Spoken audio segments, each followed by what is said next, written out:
Today we're going to be working on a puff stitch, and this is called the aligned puff stitch, and as you can see the gaps are lining over top of each other and the puffs are over top of each other, so this is perfectly aligned. So this isn't, so one side, well, if you look at it, it kind of looks like the waves of a beach, and the other side actually looks concave, so it looks like a bowl shape underneath. So there's a kind of a good side and a bad side to this pattern. This pattern actually really excited me. It's one of the very few that I've looked at lately that really excite me, and it's the fact that the way it looks so clean, and I could see actually making a baby's afghan out of this. It's very, very simple. Now one line with the puff is a little more labor intensive, but the one gap in between, kind of like a train track idea, is very, very quick. So the time that you just speed and do this one line, the puff takes up the remainder of the time. So I find this is a very nice equal balance. You get a break every other line on the intensity of this project. So we're going to start off, and this is the bottom piece here. You can see that there's a train track along the bottom. That is our starting point, and let's get started on this tutorial.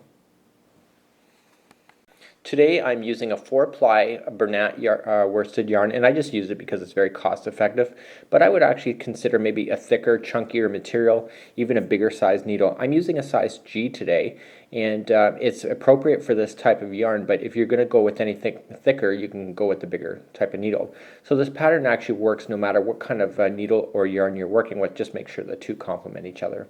So let's start off with your slip knot, so over your finger twice as always. The back over the forward, and the back up, pushing up. Slip in your needle and pull gently tight. So this is wonderful. This pattern is actually only in sets of 2. So a set, remember, is about maintaining a pattern. So it's very easy to keep count. So you just go 1 and 2. 1, 2. 1, 2. 1, 2. 1, 2. 1, 2. 1, 2, 1, 2, and 1 and 2. So just go as long as you want to, and just keep it in sets of 2, and at the very end just add 1. Okay, so no matter how long you go, at the very end just add 1. And so this is really easy, so you just keep going to the distance that you want and then stop. So just if you have something pre-measured, saves you having to count to 150 or something. So 1, 2, 1, 2, and you'll maintain your stitching pattern. So let's go on to your next part. Very, very simple project. So in this pattern we kind of have like a foundation row, which is the ones that are in between all of the puffs. So they're kind of, we have to create that in order to get our puff. So what we need to do now is we need to think about how we're going to do that. So at this point what we need to do is look at this and go the second from the hook. So that one does not count, that one doesn't either, it's the next one. You see that? So just what we're going to do is double crochet, so just grabbing your material, going into that stitch, okay, so, and then pulling it through, pull through 2 and 2. Okay, so that's what it's going to look like at this particular point. Okay, so now what we need to do, this is how hard this is. Chain 1, look at the base chain, so skip that chain, go to the second over. And then what we're going to do is to grab the material, go into the second over for a double crochet. Okay, there you go. See how you got a gap already? Chain 1. Skip 1 at the bottom, go to the second over for another double crochet.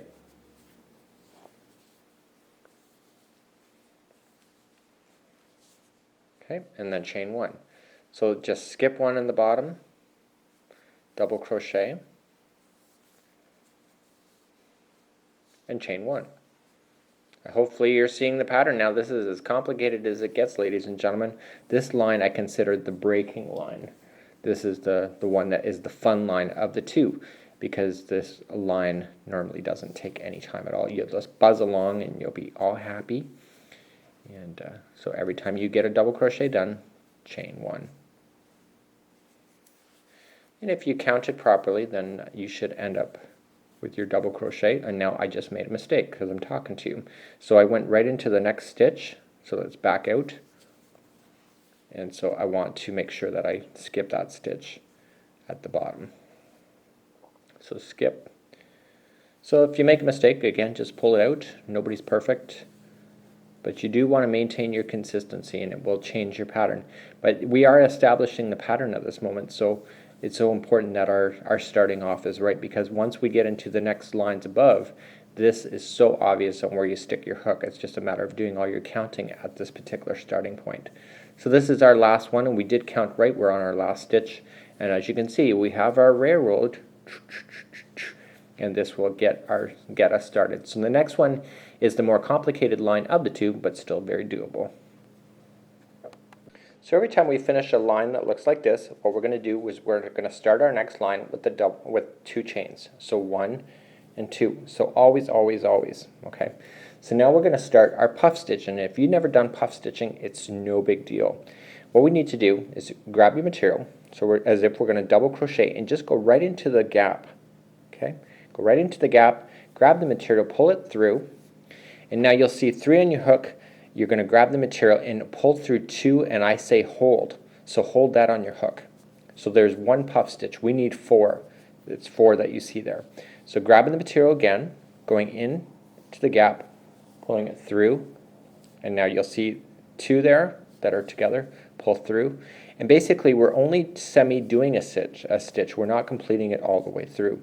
So eventually you're going to have 4 that goes in here, plus you're going to have the 1 that is the originating.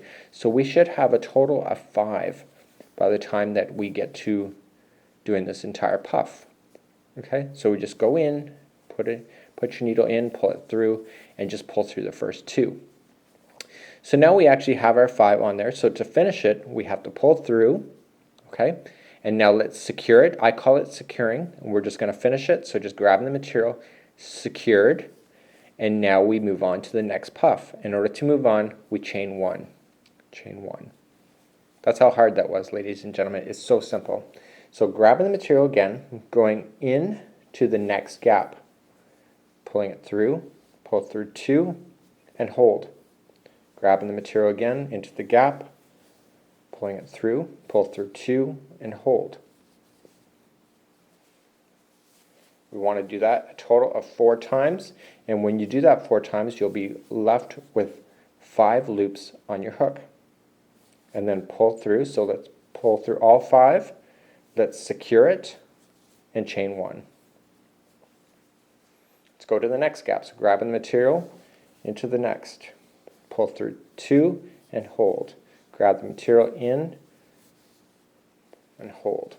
Grab the material in, pull through 2, and hold.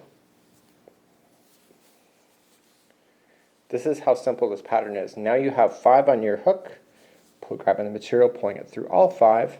The easiest way is to turn the hook upside down to get that through, grabbing the material now to secure it, and chain 1. Let's grab the material again, going into the next gap. Pull through 2 and hold, grabbing the material in, 2, okay, pull through 2 and hold.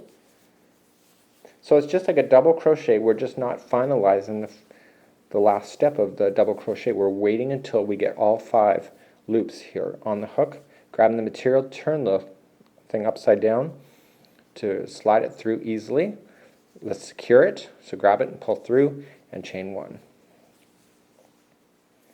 Grabbing the material and pulling through 2. Hold. So let's keep on going. I'm going to take it to the end point, because by now you should be able to get onto the rhythm of this. You're looking for 5 on your hook.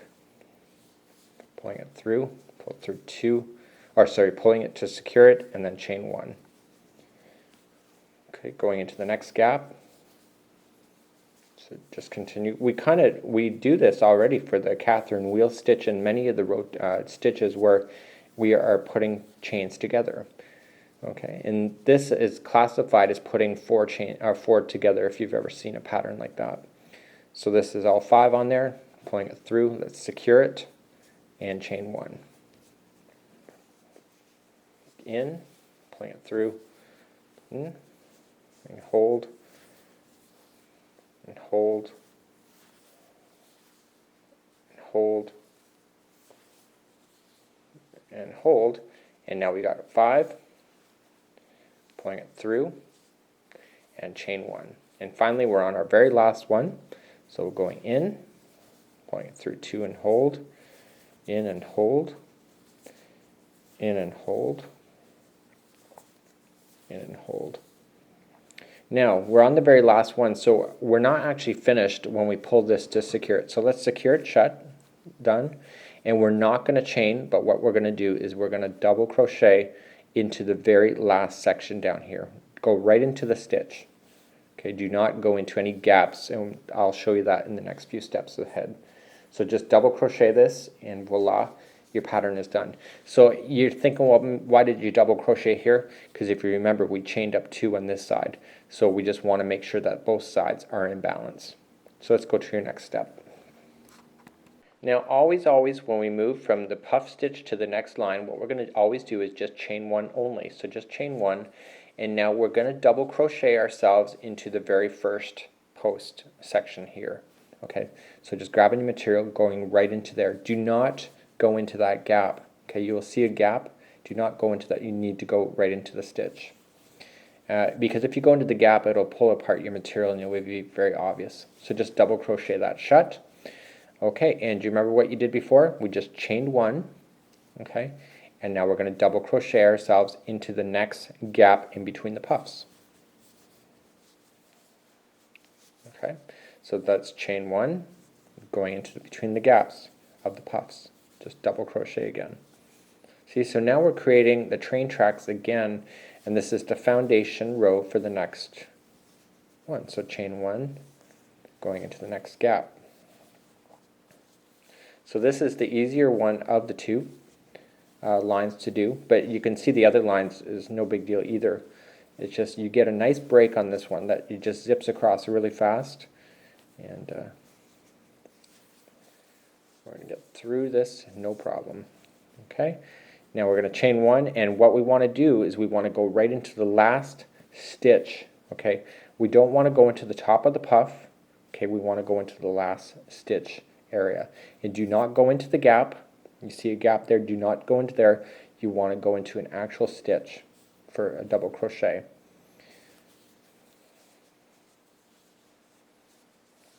Okay, so there's what we have so far. So let's turn your material. Okay, so now we have our foundation, and again you're starting to notice the side that this is the back side and this is the front, and I think this is the front because it's prettier than this side. So what we want to do now is always when we go up to the puff, we want to chain 2. So 1 and 2, and now we want to start our puffs into the very first one. So grabbing the material, grabbing through 2 and hold, just like we just did 2 lines ago. So we want to put 4 in there like we did already before. Okay, so you got your 4 on your hook, pulling it through.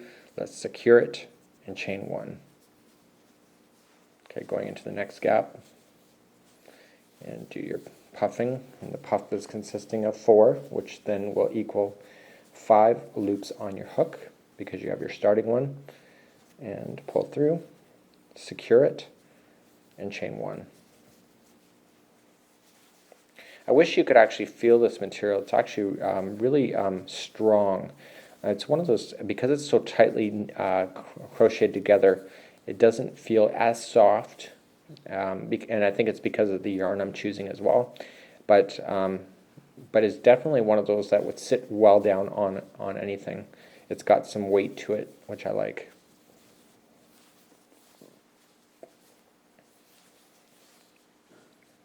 Okay, so you got your 5, pull it through, pull through, secure it, chain 1. Into the next gap on the line. And I really like patterns where you just jump into gaps instead of into stitches. You don't have to be as exact with your stitch work or your needle work, and you can really do well. Chain 1. So I find it's faster when you got a bigger target space to jam that needle into than it is to do a single stitch. So we got our 5 on there. Let's pull through and secure it. Chain 1. So hopefully you enjoyed this tutorial. This is a very simple concept. You can do lots of great stuff with this particular pattern. You can even make nice pot holders and all that. Chain 1, and then finally at the end we're going to go into the final gap. So And we're going to do what we did before when we were doing the puffs. We get all 5 to come off, secure it, and then we double crochet into the last section into an actual stitch, not a gap. And voila, you've done your puff stitch. So this is I consider the bad side, this is the good side, and you can see that this is a really fabulous pattern. And enjoy.